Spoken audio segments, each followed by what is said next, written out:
Hey everybody, Hubble's Cat. So, preppers are different, very different. We tend to look upon things in the light of what might go wrong rather than assume nothing ever will go wrong. So everybody's workplace situation is different. Mine would be nights, major trauma hospital. Unless it's a very strange set of circumstances, we're going to have power for about 3 to 4 days. So I carry about 120 in coins, Canadian coins, with me. One of the things I would do once I'd finished with my work responsibilities is I would hit stuff like this.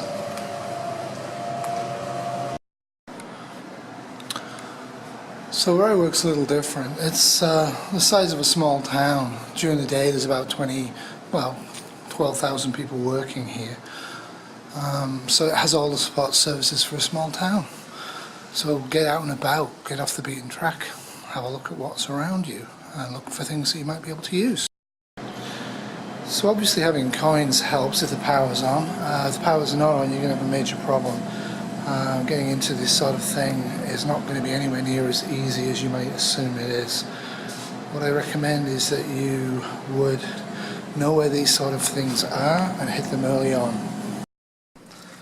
So OPSEC is not just not being found or getting a jump on the enemy. OPSEC is knowing where you are, knowing the terrain. That's one of the first things you need to be thinking about. For example, where I work, it's huge. Very huge. Kilometers and kilometers and kilometers and kilometers and kilometers of corridors. Hundreds of individual offices. Each office probably won't have much in it, but combined, that's probably a lot of stored generic junky food lying around. Know where the pop machines are and the crisp machine packets and the chocolate machines are. Go down surreptitiously, carefully with a bag and some money, and if the power's on, take 10 to 20 items without being observed and then move on to the next one. For example, I work nights, so this place has a whole bunch of these machines in areas where people don't really go to very much. So that's what I wanted to talk about with that. I have a small portable hand axe which I would use to try and get in the glass once if power was out and it was critical. But frankly, I also would be able to get hold of fireman's axes in this building like this. And that's okay, you're all saying, oh, that's okay, you work in this massive hospital. But all of us work somewhere or other, even a small garage. Do you actually know what's in the manager's office? Have you looked in every room of the building that you work in? Do you know every single fire exit? Do you know every single source of water? For example, if you work in a garage or you work in a machine factory, does your factory use distilled water? Like, where do they keep the distilled water? One of the arts of prepping for me is to actually think ahead of the game and be ahead of the crowd. So obviously when people are out of water and you have distilled water on site, you'll find it. We have quite a lot of distilled water stored in a lot of storage areas for quite a lot of different purposes. But initially in SHCF, people aren't going to be thinking to take some of that or all of that and store it for future use. They'll be not thinking. They'll be buying cans of Coke and they'll run out.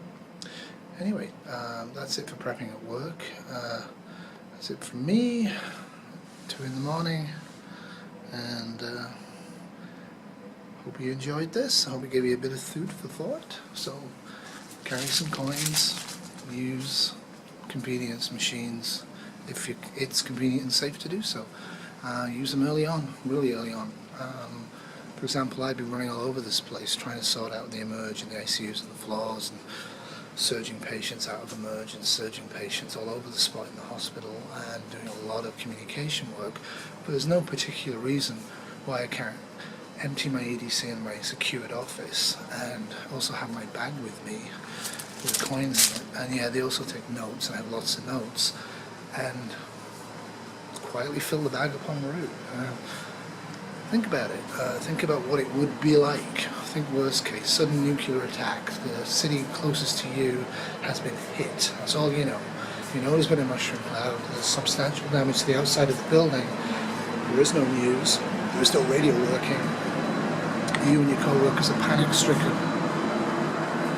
What next? Anyway, that's all for me. Toodaloo, au revoir.